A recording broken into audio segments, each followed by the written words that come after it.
Бизден көпчүлүгү сурап калат да.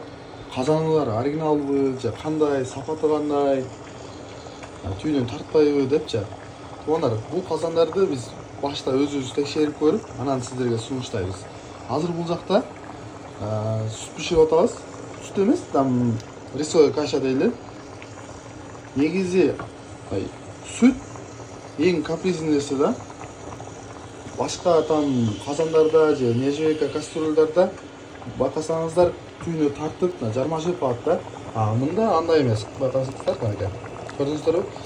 Өзүнө тартпайт да. Эгерде оригинал эмес, под оригинал антипригарный пакета эмес болгондо, бул да түйүнө тартып, жармашып калмак да. Азырча тамам. Буну биз өзүбүз текшерип көрүп, анан сиздерге сунуштайбыз. Байкаган болсоңуздар, эч кандай түйүнө тарткан жок жана өзүнөн зыяндуу заттарды бөлүп чыгарбайт. Тамагыңыздар бат жана даамдуу болуп пишат буюрса. Өзүбүз атайын сиздерге текшерип көрүп, видео болуп чыгарып коеюн дедим сиздерге дагы.